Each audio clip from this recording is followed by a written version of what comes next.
Bora conversar sobre as minhas leituras do mês de julho? Olá, pessoal! Estamos aqui reunidos mais uma vez neste canal pra gente falar sobre as leituras que eu fiz aí durante o mês de julho. O mês de julho foi um mês muito bom de leituras, tá? Eu li bastante, teve maratona literária de inverno, me saí muito bem, eu curti bastante as leituras que eu fiz, tá? Eu vim também pra julho com muitas leituras do mês anterior, coisas que eu tinha começado a ler antes, mas não tinha conseguido terminar. Acho que até por isso que eu acabei lendo bastante nesse mês, até que foram 7 livros. Mas sem enrolar muito, então já vamos começar aqui falando de uma das leituras que eu tô há um tempo falando aqui com vocês, porque foi um desses livros que eu comecei a ler há um tempo atrás, lá quando eu tava viajando, foi em maio, abril, acho que foi em abril que eu comecei a ler Uma Canção de Amor para Rick Wilde. Essa aqui era uma das minhas metas de leitura pro ano, e é um livro, gente, que eu sinto que eu quero muito falar sobre, muitas coisas sobre ele, só que eu não posso falar tanto porque tem uma virada aqui no plot, tem um plot twist, né? Mas a partir disso a história mudou muito pra mim, sabe? Eu mudei o que eu tava achando dela, então por isso que eu acho interessante saber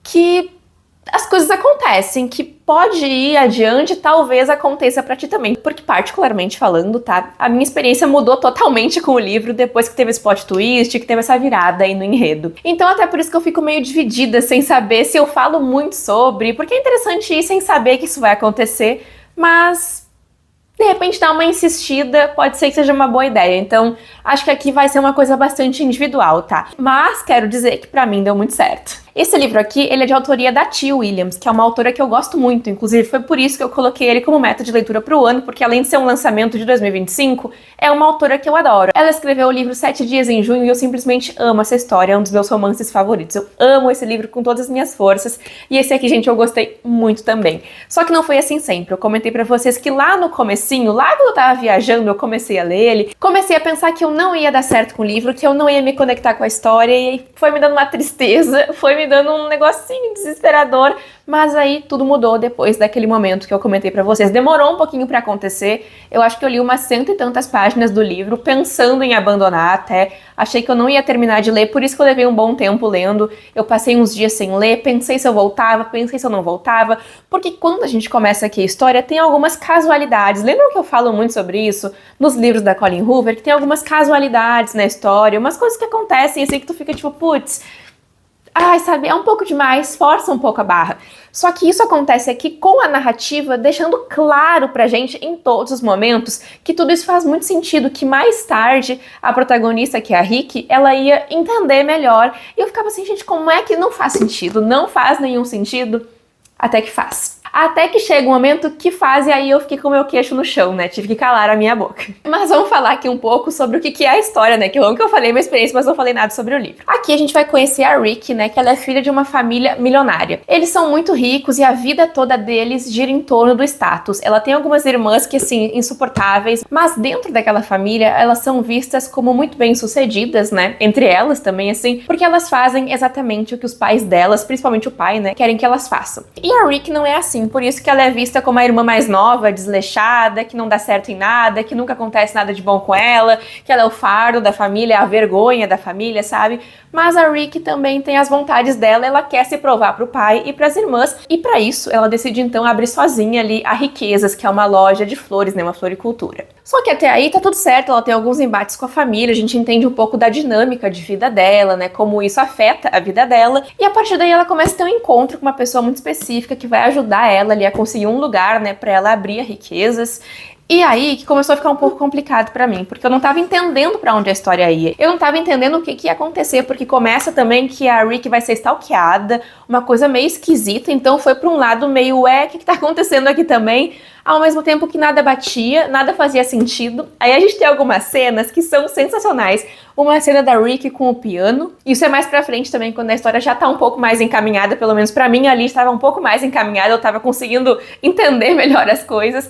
Mas assim, gente, que experiência boa. Eu gostei do livro. Eu acho que no fim das contas essa questão dessa surpresa que eu tive na história rendeu muitos frutos positivos pra mim, porque no começo não tava dando tão certo, eu não tava conseguindo entrar pra dentro da história, tanto que eu pensei em parar, fiquei meio assim, mas ainda bem que eu insisti, ainda bem que eu continuei, porque o livro foi uma grande surpresa, tá? E ainda bem que eu não me decepcionei com a autora, gente, porque eu achei que eu ia.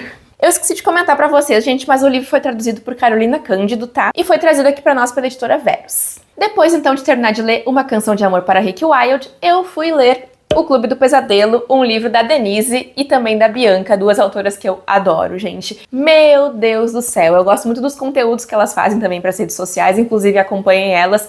Vou deixar os links dos perfis aqui na descrição do vídeo. E são duas autoras brasileiras, né? O livro é publicado aqui para nós pela editora Rocco, que também me enviou esse livro, graças a Deus, porque eu queria muito ler, e o livro não me decepcionou em nada, gente. Aqui a gente tem, e eu já sabia disso antes de ler o livro, uma mescla muito legal de histórias que eu gosto, de várias histórias que eu gosto, né? Scooby-Doo, por exemplo, aqui a gente tem a galera aqui que lembra muito ali as vibes Scooby-Doo. A gente tem uma pegada no livro também muito nostálgica, tá? A história se passa ali em meados dos anos 90, 1990 e alguma coisa, 98, se eu não me engano, uma coisa assim. E também por esse lado a gente já vai também para as referências a Stranger Things. Até porque algumas partes da história, personagens específicos, foram inspirados no Ed de Stranger Things. E também, sabe, gente, eu não tinha lido o que estava escrito aqui atrás, mas depois que eu li, eu concordei muito com a Sofia Soter, que é a autora de Festa Infernal, que eu gosto muito do livro, e ela fala que tem super uma pegada de Freddy Krueger, e sim, eu senti muito isso, porque aqui a gente tem sonhos, né, como elementos muito importantes para compor aqui a narrativa e a parte mais vilanesca da história. Mas aqui na história, então, a gente vai ter um grupo de adolescentes, né, tentando lutar e descobrir ali para parar uma maldição que tá assolando a cidade que eles moram, que é a Enseada dos Anjos, ali no litoral de Santa Catarina. Esses adolescentes, cada um com a sua personalidade, cada um com a sua vida ali, né, acabam se reunindo em uma aliança bem improvável até. Um é atleta, o outro é o mais esquisito, mais retraído, esses estereótipos assim que a gente tem algumas vezes. E eles vão eventualmente se reunir porque eles estão começando a entender melhor essa maldição, e essa maldição também funciona de algumas formas específicas, e ao longo do livro a gente vai entendendo os sacrifícios que esses personagens fazem, né, e tudo que eles vão ter que abrir mão para poder salvar a cidade deles. Isso envolve muitas pessoas, gente. Envolve pais, famílias, enfim. É um livro bem legal, é um livro bem completo, na verdade. Eu senti umas vibes também de Fear Street, sabe? Que é uma outra série que eu gosto muito. A gente tem sim, tá? Em alguns momentos em foco aqui o romance entre os personagens, né? Os casais, que eu gostei muito. Sabe quando tem interação dos casais, a gente fica, vão lá, vão lá. Eu fiquei bem assim enquanto eu lia. Foi um livro que eu gostei bastante. E eu não tinha falado tanto sobre ele aqui com vocês, porque foi outro livro que eu fiquei lendo durante um bom tempo, mas em julho eu terminei e gostei bastante. Recomendo muito essa leitura. Mas seguindo aqui então, gente, uma outra coisa que eu recomendo muito pra vocês é que vocês se inscrevam aí no canal. Deixa o like nesse vídeo, hype o vídeo também se tu puder. Me conta aí nos comentários quais livros tu leu em julho, o que tu quer ler desses livros que eu citei aqui, se eu te deixei com vontade de ler algum deles. E me acompanha também nas minhas redes vizinhas, tá? Meu arroba no TikTok é Kata Jukoski e no Instagram é Crialité. Os links estão aqui na descrição do vídeo. E agora vamos de dobradinha, porque tem dois livros que meio que compõem um ou outro. Aqui eu vou falar sobre eles juntos. Que é, gente, nada mais nada menos que um clássico, O Jardim Secreto. Eu li tanto o livro, né, quanto a HQ inspirada no livro, então por isso que eu vou falar sobre os dois aqui juntos. Esse aqui é um livro que eu preciso contextualizar um pouquinho a minha experiência toda com ele. Eu nunca tinha parado muito para prestar atenção na história, apesar de eu conhecer o clássico, né, eu nunca tinha tido tanta vontade de ler, nunca tinha ido atrás, e realmente, assim, se eu li na infância em algum momento, se alguém leu para mim, em escola, enfim, eu realmente não me lembro, mas pode ter acontecido. Mas nesse ano eu recebi o contato da Dark Side Books, a editora, né, pra me encaminhar o livro. Eu fiquei muito feliz e eu precisava ler. Me deu uma vontade de ler, eu até ia demorar um pouquinho mais pra ler o livro, mas sabe quando tu olha pra uma história e te dá vontade de ler? Foi exatamente isso que aconteceu aqui comigo nessa história. Muito obrigada a Dark, inclusive, por me mandar o livro, porque essa edição tá belíssima e foi muito bom ler aqui nesse livro. Eu gostei bastante de ler nessa edição. Inclusive, eu li outro clássico nesse ano também, que a editora publicou, que é Drácula. Li pela edição deles e gostei bastante. Mas aqui, então, a gente vai conhecer a Mary, tá? E eu preciso dizer que eu acho que esse livro veio na hora certa pra mim, sabe? Quando vem aquele momento, tu precisa ler aquela história, foi exatamente assim que eu me senti lendo esse livro, sabe? E essa aqui, gente, é uma fábula, uma história que foi escrita em 1911. Então, pra vocês terem uma noção de contexto histórico, de algumas possíveis falas que existem aqui, racistas, coisas que os personagens falavam, que perpetuavam pensamentos da época. Se eu não me engano, até a protagonista, que é a Mary, que é uma criança, tem algumas falas bastante problemáticas, bastante questionáveis. E isso é muito tratado aqui pela edição do livro, tá? Que faz a gente refletir, pensar e pontuar essas coisas com a gente. Mas indo agora pra história, aqui a Mary, que é a nossa protagonista, ela mora na Índia com os pais, mas ela acaba perdendo os pais pra cólera, se eu não me engano. Eles são assolados por uma doença ali e ela acaba perdendo os pais, e ela era meio escondida pela família, sabe? Ela vivia isolada, ela vivia distante, ninguém via ela com bons olhos, assim. Ninguém, além das pessoas que trabalhavam naquela casa, né, olhavam pra ela e cuidavam dela, Tanto que quando chegam pra buscar a família, enfim, né, retirar os corpos ali, acabam encontrando a Mary, todo mundo fica, ué, meu Deus, tem uma criança que ninguém sabia, sabe? Então ela é uma menina solitária, é uma menina triste, é uma menina que é excluída da vida, sabe? Ela foi excluída das pessoas, do convívio com outras pessoas, do bom convívio com outras pessoas, né? Mas aqui a história começa realmente quando ela vai morar com o tio. E é também a partir desse momento que entram aí as características da fábula, né? As metáforas, onde a protagonista vai encontrar esse jardim, que vai desabrochando junto com ela, e ela vai começando a ter contato com crianças, né? Com o primo dela, que é o Colin, por exemplo, que o Colin também é uma grande metáfora aqui na história. Ele tem um desenvolvimento muito bonito também, e a história toda, num geral, assim, é muito linda, é muito cheia de vida, cheia de sentimento, sabe? A autora, que é Frances Hodgson Burnett, eu nunca lembro o nome completo, fez essa parte da fábula muito presente aqui com essa questão da metáfora, com essa questão de trazer a mensagem, principalmente ali no final do livro, de superação. Enfim, gente, é um livro muito bonito mesmo, é um grande clássico, uma grande fábula, a história, e eu gostei bastante de ler, tá? Esse aqui é um livro que, ao mesmo tempo que aquece o coração de quem tá lendo, ele deixa aquela mágoa, sabe? Aquela tristezinha de leve, apesar de ser uma história que termina muito bem, termina tudo muito lindo. Acontecem coisas muito tristes ao longo da história, né? Por exemplo, a Mary ser tratada como ela é tratada, por exemplo, os pais dela morrerem no início da história, enfim, então tem algumas coisas, sim, mais intensas, mais pesadas aqui no livro, mas essa mensagem de superação e de seguir em frente e de amadurecimento dos personagens é muito presente aqui no livro, principalmente, né, no final, e tudo isso relacionado com o jardim. Começando que eu achei que a história era, assim, 100% uma fantasia, que o jardim era uma coisa diferente do que ele é, mas isso não diminuiu em nada, assim, a experiência que eu tive, tá? Foi uma coisa só que eu achava, mas aqui no livro é uma coisa mais realismo mágico até, assim, sabe? Uma coisa mais mágica, não propriamente uma coisa tão fantástica quanto eu achei que ia ser. Deixando bem claro que não deixa de ser, tá? Só não foi tão da forma que eu achei que seria. E aqui na HQ não tem muito mais o que falar sobre, tá, gente? Por isso até que eu trouxe as duas histórias juntas. Aqui conta exatamente o que acontece no livro, né? Algumas coisas são mais resumidas, até por ser uma HQ, uma história para se passar mais rápido, mas se vocês quiserem ver alguns detalhes das histórias, alguns detalhes das edições também, eu vou deixar aqui no card o vídeo da Maratona Literária de Inverno que eu fiz, né, que eu li na MLI, e lá eu falo também bastante sobre as minhas experiências, mas no geral acho que, resumindo, foi isso, gente. Foi um livro que eu gostei e acho que veio muito na hora certa, então eu decidi ler até os dois, eu ia ler eles ao mesmo tempo, mas depois eu pensei melhor e achei que era bom eu ler separadinho. Primeiro eu li aqui o livro, né, e depois eu fui ler a HQ, porque daí eu queria montar um pouquinho mais a minha visão dos personagens, entender um pouco mais a história e montar na minha cabeça mesmo o que eu pensava do livro, porque eu nunca nem vi o filme. E até nem tinha me dado conta, daqui a pouco eu vou ver o filme também, porque tem, acho que mais de um filme até, né? Eu nem sei, eu nem pesquisei, vou ser bem sincera. Eu só fui ler os livros porque eles chegaram aqui e assim foi a melhor coisa que eu fiz, tá? Porque eu tô com mais vontade ainda de ler outros livros clássicos.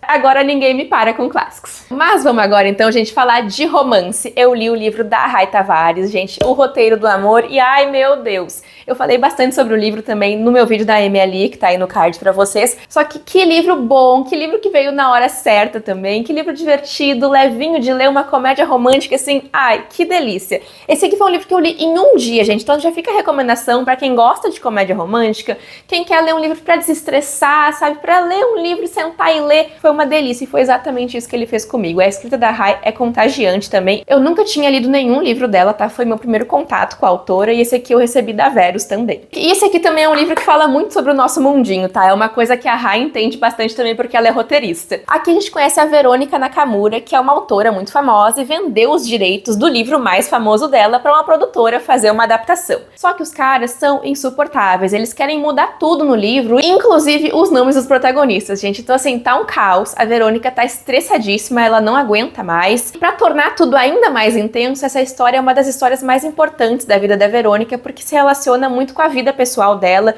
e com o antigo relacionamento que ela tinha. Então por isso que ela não quer também que mudem tudo do jeito que estão fazendo. Então a produtora, pra tentar amenizar um pouco as coisas, contrata um roteirista aqui que é o mais. Ele é o bambambam de todos, ele é o cara do momento, que é o Wagner Moura.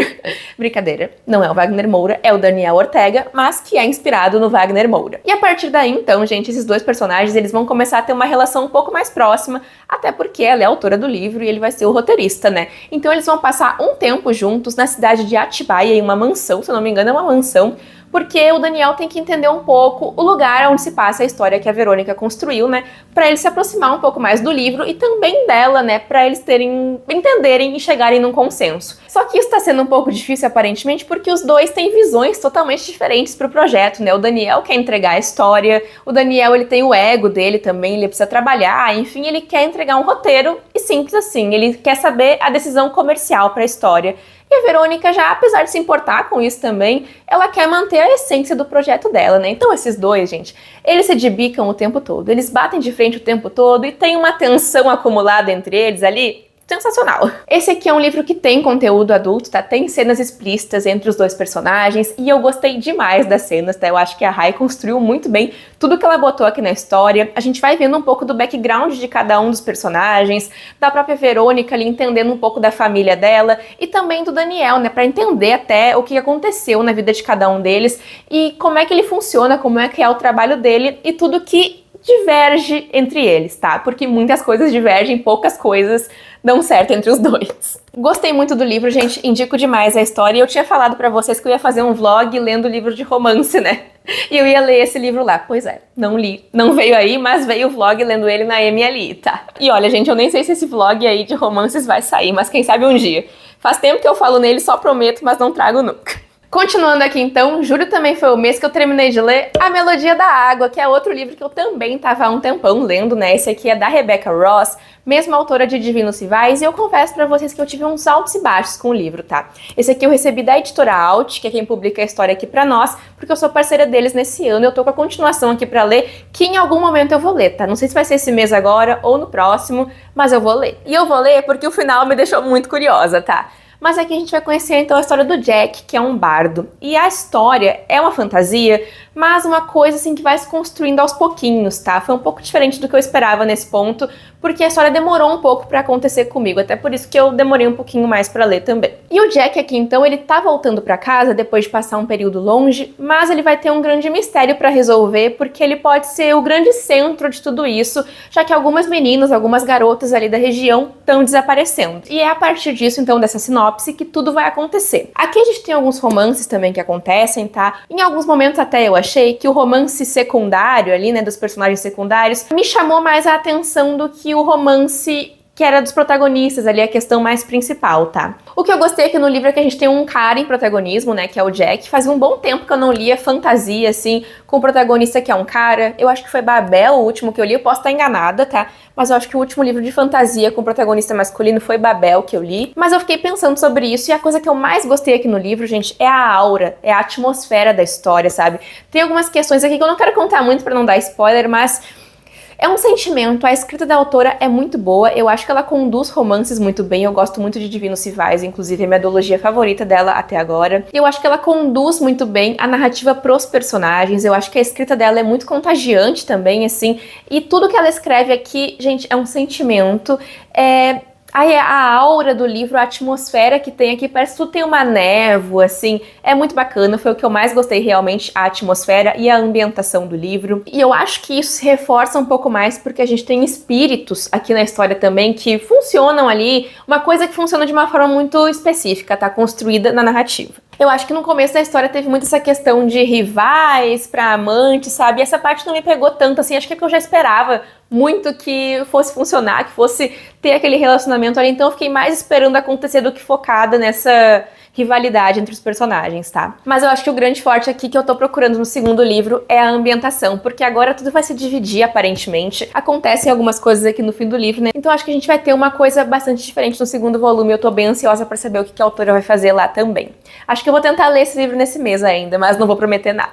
E fechando o mês, o último livro que eu li, né, foi Estúpido Cupido, de Aislan Monteiro, gente, publicado pela editora Harley Quinn. Gente, como foi divertido ler esse livro, tá? Aqui começa que a gente tá acompanhando o ponto de vista de um deus, que é o Eros, o Cupido. E além de ele estar envolvido em uma maldição, ele é um deus vivendo entre os humanos, tá? Então aqui na história, ao mesmo tempo que a gente tem essa pegada mais cômica na escrita do autor e nas falas do personagem também, porque ele é muito divertido, é uma sátira muito forte, né? A gente tem elementos também da mitologia grega, né? Que o autor até mesmo fala que ele se inspira muito, traz personagens, Zeus e outros deuses também, né?